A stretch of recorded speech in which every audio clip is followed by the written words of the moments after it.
You sit here tonight not by accident, but by an ancient pull from the unseen world, something beneath thought, beneath memory, beneath history itself. There are moments in a life when the psyche begins to tremble with a quiet knowing, as if the soul has leaned close and whispered a secret through the veil. If you are listening to these words, it is likely because such a tremor has already begun within you. You feel it, though perhaps you cannot name it, a subtle rearrangement of your inner architecture, a shift in your emotional gravity, like the earth beneath your feet is preparing to become something new. The empath, once sensitive, once porous, once burdened by the tides of others, now stands at a threshold, and the threshold belongs to an evolutionary era. Many believe evolution is of the body, but the deepest evolution is of psyche. Jung knew that human nature does not change merely through intellect, but through the great turning of the unconscious, through symbols that rise like dawn from forgotten oceans of the soul. When an empath evolves, they do not simply become stronger, they become deeper. They begin to sense the collective unconscious more vividly, as if reality itself is speaking through the bloodstream. This transformation is not loud. It begins as a flicker, a dream, a strange inner resonance. And from that resonance emerges the first sign, the splitting of identity between who you once were and who you are now becoming. You may notice it in the quiet hours, when your reflection in the mirror feels both ancient and newly born. The empath undergoing evolution begins to detach from inherited scripts, the desire to please, the reflex to soften conflict, the habit of absorbing wounds like a sponge. Something within you asks, what if I am no longer here merely to feel? What if I am here to awaken? This questioning is not rebellion, it is emergence. In the old era, the empath survived by dissolving themselves into the needs of others. In the new era, the empath differentiates not out of coldness, but out of clarity. There comes a subtle shift. You begin to see yourself not as a passive receiver of emotional currents, but as a locus of consciousness shaped by divine architecture. You awaken to boundaries, not as walls, but as membranes alive, intelligent, discerning. You sense that every emotion entering your field must be examined. Is this mine, or is it the shadow of another seeking shelter within me? And with this discernment comes the second revelation, the return of your emotional sovereignty.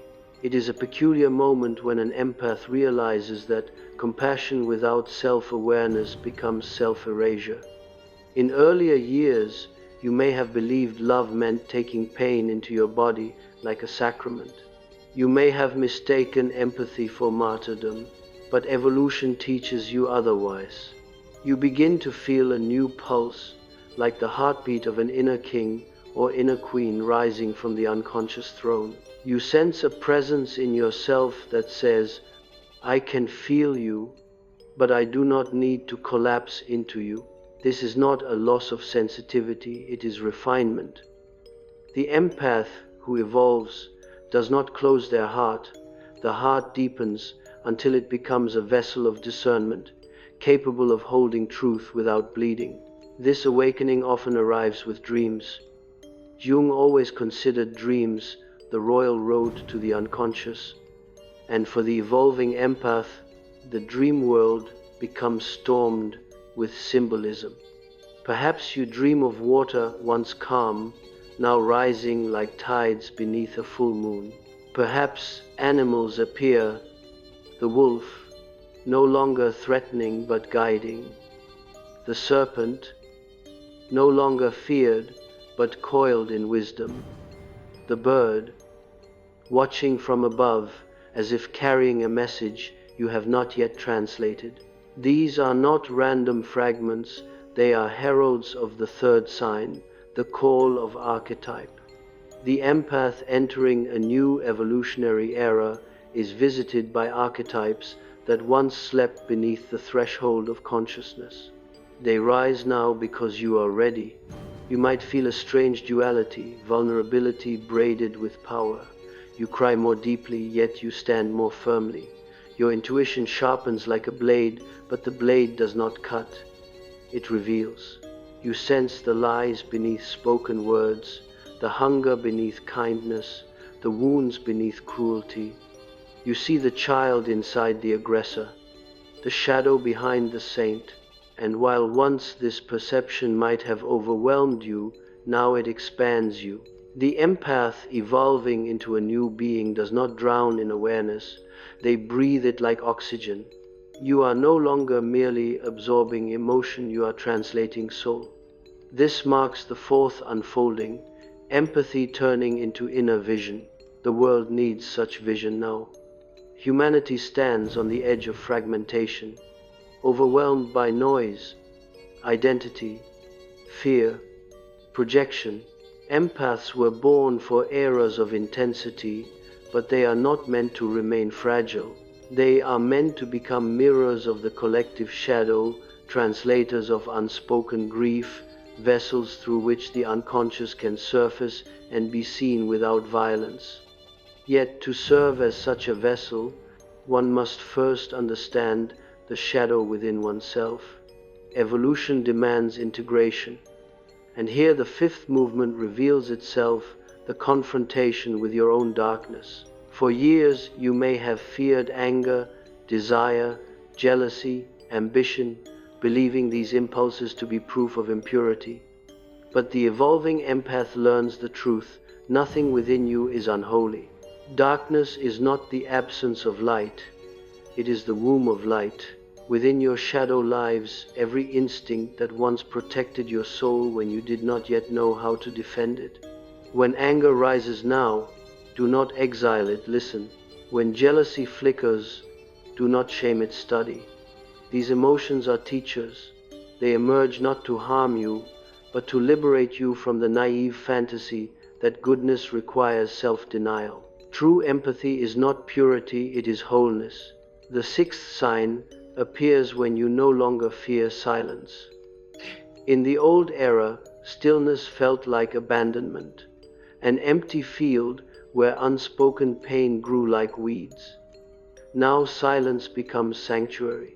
You remember how to sit with yourself, without distraction, without reaching outward for validation or belonging. You descend inward into the cave of psyche, where the ancestors of feeling reside. You sit beside every version of yourself, the child who felt too much, the adolescent who hid their sensitivity to survive, the adult who carried love like a wound, and you realize none of them were mistakes.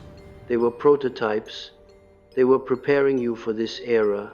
And then comes the seventh sign, the most mysterious, the most unmistakable. You begin to feel reality not as an external structure, but as an extension of your inner world. Synchronicities multiply like constellations across your days. You think of someone, and they appear. You dream of change, and a door opens. You feel a shift, and the world bends accordingly. This is not magic in the superficial sense. It is alignment. When an empath enters a new evolutionary era, the psyche begins to speak in symbols. The universe responds as if it were listening, and the border between inner and outer world grows thin like morning mist. You are not simply in reality, you are participating in its creation. Some will call this madness. They are still dreaming. You are waking. Do not rush this transformation. Evolution is not a firework. It is a slow ignition deep beneath the sternum. It moves like seasons, like breath, like the moon pulling tides across the ocean floor.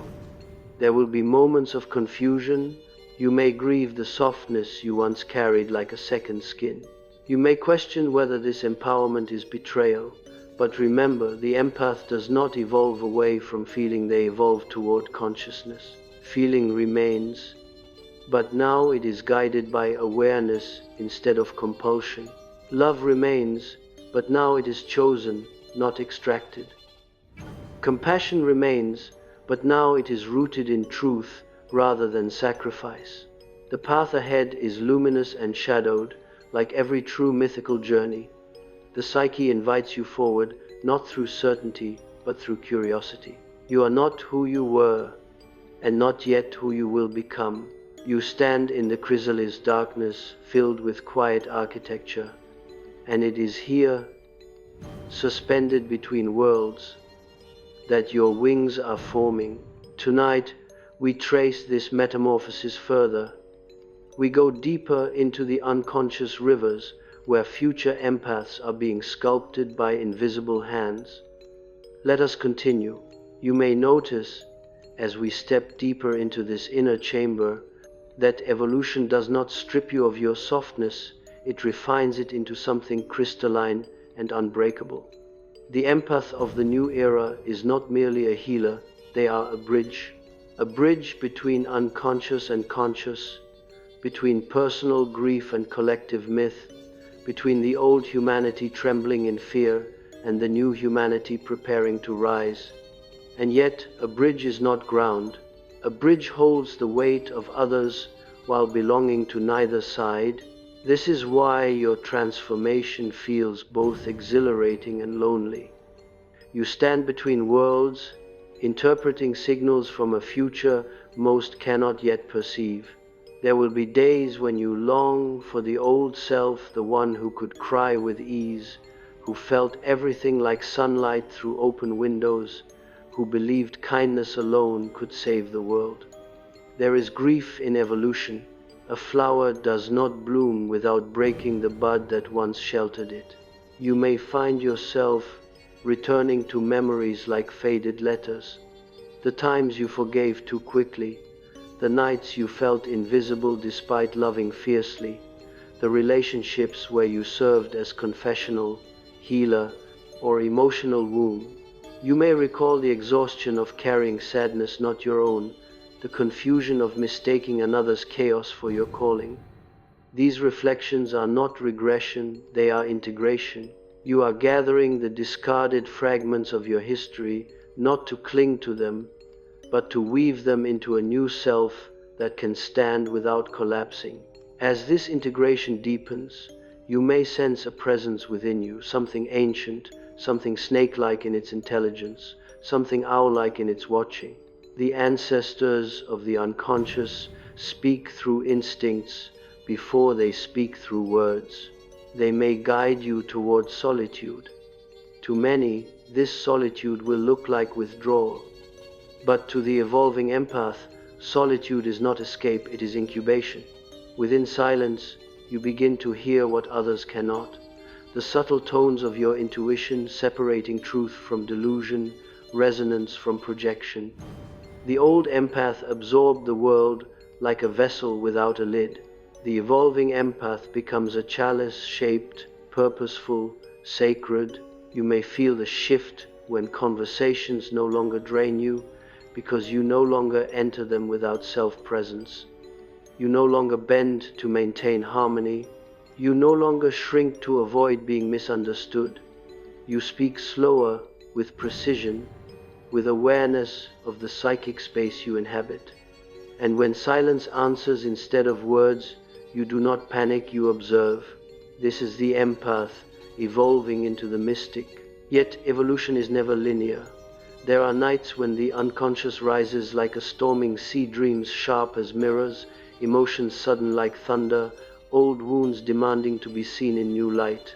Do not mistake these storms for failure. They are the psyche's way of clearing pathways. Like forests burning, so new soil may be fed. Sit with the storm. Watch it. Let it pass through you instead of resisting its arrival. For resistance is how empaths once suffered, by clinging to pain as proof of purpose. Now you learn a different art, witnessing without drowning, feeling without ownership, loving without dissolving. There will be visions, some come as dreams, others as sudden recognitions in ordinary life. You may begin to see patterns, the same lesson arriving through different faces, the same message echoed in music, numbers, timing, strangers. Jung called this synchronicity, the meeting point where the inner world and outer world mirror one another with intention. When this happens frequently, the ego becomes startled. It says, "This cannot be coincidence." The soul answers, "It never was." You begin to sense that life is not a sequence of accidents, but a dialogue, your unconscious writing one line, reality responding with the next. In this era of empathic evolution, intuition becomes less of a whisper and more of a compass. Decisions that once felt impossible now unfold like petals. You no longer choose based on guilt or obligation. You choose based on alignment. If a situation contracts your energy, you step back. If it expands you, you move toward it. Not because it is easy, but because it is true. Truth becomes your orientation, not approval. And slowly, others feel it, the gravity of your presence. People lean toward you not because you save them, but because your clarity reminds them of their own. Still, transformation is rarely witnessed in silence for long. Others may respond to your evolution with confusion, even discomfort. Those accustomed to your softness may resent your new boundaries. Those who fed on your emotional labor may accuse you of coldness. They will say you've changed, and they will be right. Do not apologize. Evolution is not an act of betrayal. It is the soul remembering itself. When the empath evolves, they become less accessible to chaos, not because they are closed, but because they are no longer permeable. You no longer absorb darkness unconsciously, you illuminate it consciously. This illumination can be unsettling for those who prefer the comfort of their own shadow. Some will pull away. Let them. Every departure creates space for resonance. You will attract new mirrors, people who speak from depth instead of ego, who listen with presence instead of hunger, who meet your soul rather than your wounds. Relationships become fewer but truer. Conversations become slower but richer. Silence becomes not emptiness but fullness unspoken. This is how the empath enters their new evolutionary era, not through noise but through refinement. In this refinement, a strange inner power awakens, not power over others, but power within yourself. A current running up the spine, a quiet fire beneath the ribs, a sense of being connected to something vast, intelligent, alive. You are no longer a receiver of emotional tides, you become a generator of meaning. You begin to create rather than respond. You begin to shape reality rather than endure it. And here we arrive at an exquisite paradox. The evolved empath becomes both more sensitive and more sovereign. Sensitivity without sovereignty once felt like a curse. Now sensitivity with sovereignty becomes vision. You sense what others feel, but you see why they feel it. You hold empathy not like a sponge, but like a mirror, reflecting without absorbing, guiding without losing yourself. The empath of the old world suffered for others. The empath of the new era awakens others through awareness. You are becoming that. Let us continue deeper still, for evolution is not merely a personal shift, but a collective movement. Humanity itself approaches a psychic threshold, and empaths are the early receptors, the first to feel the tremors beneath the surface of global consciousness. You are not just changing for yourself, you are changing because the world is preparing for a different kind of soul, and the next layer waits. As the inner transformation stabilizes, the world around you begins to shimmer with new meaning. Objects seem less physical than symbolic. A doorway is not just wood and hinges, but a metaphor for crossing thresholds. A river is not simply water, but memory in motion. Even the sky becomes a canvas where the unconscious paints subtle warnings, promises, alignments. Your perception widens like a pupil in darkness, allowing reality itself to reintroduce you to textures you had long overlooked. What once felt mundane becomes mythic. You walk through the world as though walking through a dream, but this time, a dream you are awake inside. The empath entering this evolutionary phase senses that life is no longer random. It unfolds like a story written by both human and divine hands.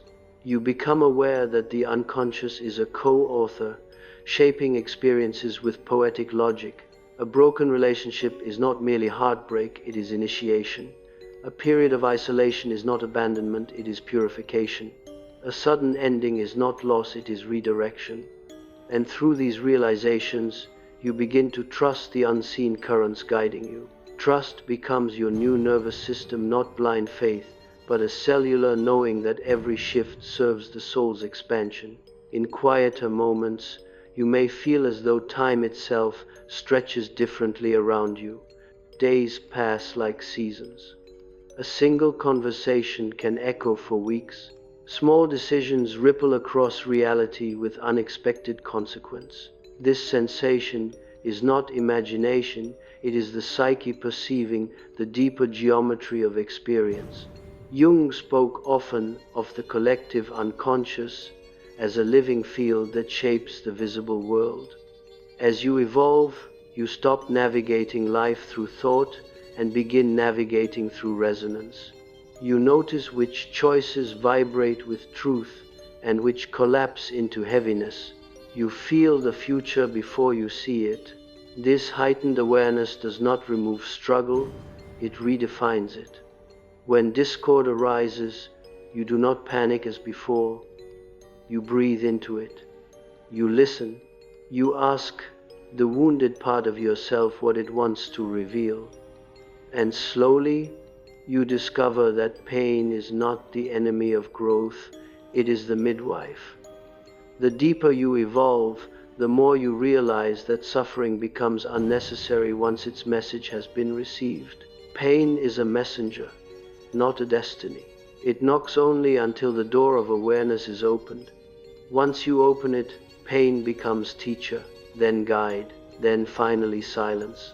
In this silence grows a new inner authority, not arrogance, but alignment with your own center. You find yourself speaking less to be understood and more to express truth. When others misunderstand you, you do not shrink or over-explain. You allow the misunderstanding to exist. You no longer trade authenticity for approval. Instead, you recognize that truth resonates only with those ready to hear it. This is evolution not in ability, but in identity. You stop being the reflection of others and become the reflection of your own soul. The soul, once dimmed by people-pleasing or fear of conflict, now burns like an inner sun, not blinding, but illuminating. People feel it when you enter a room, an aura of presence, of grounded awareness, of quiet depth.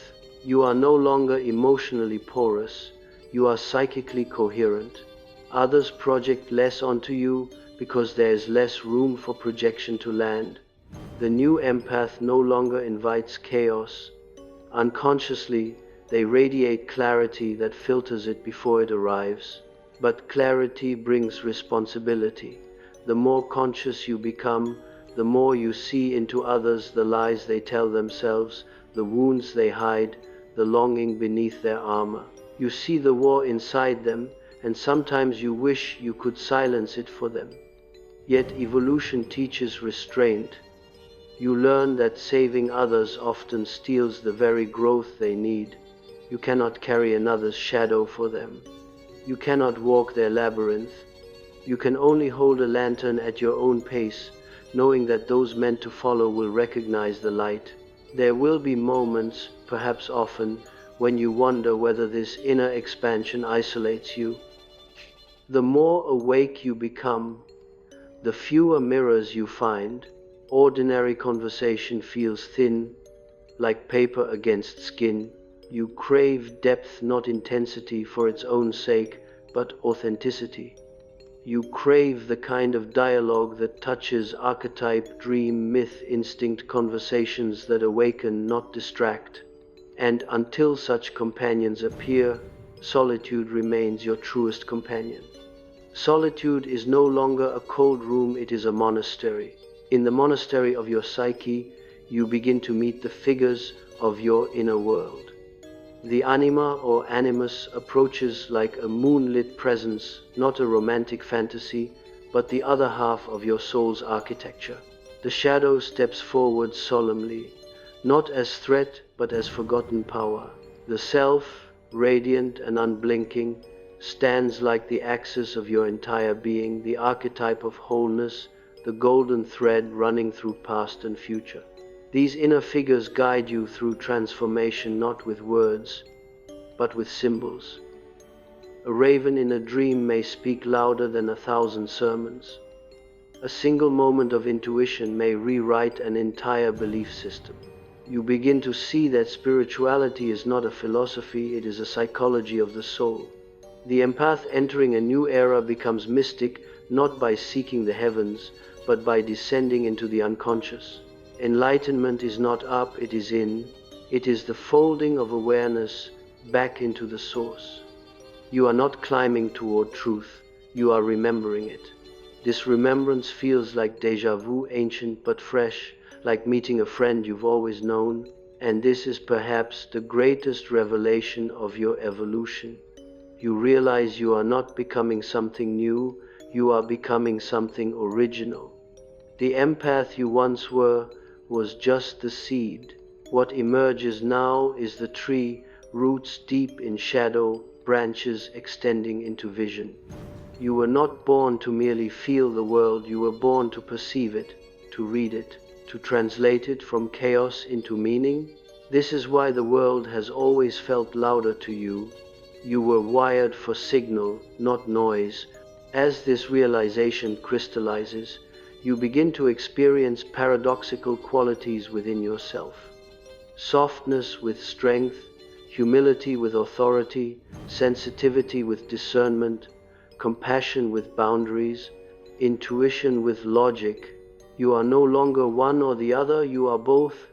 Wholeness replaces polarity, integration replaces fragmentation, and life, which once overwhelmed you, now responds to you.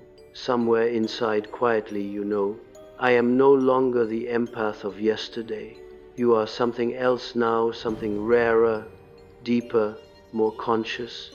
You are the next evolutionary expression of feeling. You do not live as a wound, you live as an instrument of awareness. And still, we have further to travel. The fourth part awaits a final descent into the unconscious ocean, where your future self is already watching you cross the threshold. Now, we stand at the final gate of this inner discourse, where language itself becomes insufficient to hold the transformation taking place within you. For evolution is not an idea, it is an alchemical event. Something in you dissolves, reforms, expands. You may not see it with the eyes, but you feel it beneath thought like a quiet fire. This fire is not destructive, it is refining. It burns away imitation and leaves only essence. The empath entering a new evolutionary era does not ascend like a saint nor rebel like a warrior, they awaken like dawn. It happens slowly, then suddenly. One morning, you notice you are less reactive to chaos. Another evening, you respond to conflict with clarity rather than collapse. You find yourself speaking truth without trembling. You find yourself resting in uncertainty without fear. You find yourself breathing more deeply, not because the world is quieter, but because you are. The nervous system that once trembled under the weight of emotion becomes symphonic, responsive but not overwhelmed, attuned but not consumed. You no longer confuse connection with obligation. You no longer bleed to prove you care. You love without losing yourself, and you withdraw without guilt. This balance, this exquisite equilibrium, is the signature of your new era. It is not perfection but coherence. You are organized from within, no longer scattered by the tides of others. And because of this inner coherence, life begins to arrange itself differently around you. You attract experiences aligned with your state of consciousness. You meet people who mirror your depth instead of your wounds. Opportunities emerge with an almost supernatural timing. What once required force now arrives through flow. You stop chasing, and what is meant for you begins to follow. Even your definition of power changes. You no longer see power as dominance or control, but as presence, the ability to stand in your own awareness without collapsing into projection or fear. The evolved empath becomes powerful not by becoming harder, but by becoming truer. There is no armor, only authenticity. No performance, only being. You do not command respect, you radiate it. Yet let us not misunderstand, evolution does not grant immunity to pain, it grants relationship to pain. You feel deeply still, perhaps even more deeply. But now feeling is not a trap, it is a compass. The sorrow you encounter does not drown you. It teaches you where love has not yet grown. The anger you feel does not corrupt you. It shows you where boundaries were betrayed. The loneliness you meet does not shame you. It signals where your soul is asking for higher connection. You become fluent in the language of emotion, not as victim, but as translator. In this fluency, compassion matures. Compassion is no longer pity, it is perception. You see others not as broken, but as unfinished. Every person you meet becomes a fragment of the collective unconscious, a story unfolding, a psyche in evolution. You no longer rush to heal them, you witness them. You understand their shadow as you understand your own.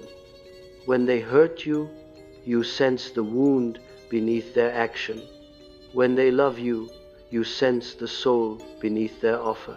This awareness transforms relationship into revelation.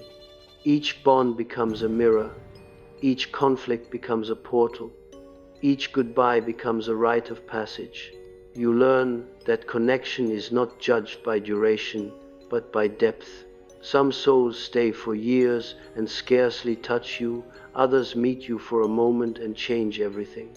And perhaps the greatest shift of all, you stop running from your own destiny. You feel it now as a pulse beneath your ribs. The future is no longer a concept, it is a presence. Something ahead of you calls like a distant drumbeat, a rhythm older than language. You sense that your existence is not random. You were born to feel so you could perceive. You were born to perceive so you could awaken. And you were born to awaken so you could guide, not by preaching, not by rescuing, simply by being aligned. The new world does not need louder voices, it needs deeper ones, not more minds but more consciousness. The empath entering this evolutionary era becomes both witness and architect of what humanity is becoming. You are not here to merely survive the age of noise, you are here to usher in an age of awareness. There will come a day when you look back on your life and recognize that every heartbreak was initiation, every confusion was training, every sensitivity was prophecy. You were not weak, you were early. You felt the future before others believed in it. You carried the collective wound before others knew how to name it. Now, you begin to carry something else, not the pain of the world, but the consciousness that can transform it. Close your eyes for a moment, even as you read. Listen inward. There is a presence watching you, not external, but internal. A self both ancient and newborn. A soul that has survived centuries of memory. A voice beneath your thoughts, beneath your fears, beneath your history. It speaks softly but without doubt. You are evolving, not into someone new, but into someone whole. The empath of yesterday absorbed the world, The empath of today perceives it. The empath of tomorrow shapes it. You are crossing that threshold now, and when you step fully into this era, when your sensitivity becomes vision, when your heart becomes sovereign, when your shadow becomes integrated, when your intuition becomes intelligence, you will realize something profound. You were never too much. You were the preview of a future humanity. Those who come after you will feel as you do now. They will speak the language of emotion without shame. They will navigate reality through intuition and awareness. They will remember what we forgot, that the soul is not separate from evolution, it is evolution. And you empath are among the first sparks of that new dawn. Carry your sensitivity as crown, not burden. Carry your boundaries as scripture, not defense. Carry your depth as compass, not anchor. Carry your soul as witness, not martyr. For you are entering fully, consciously, irrevocably, a new evolutionary era.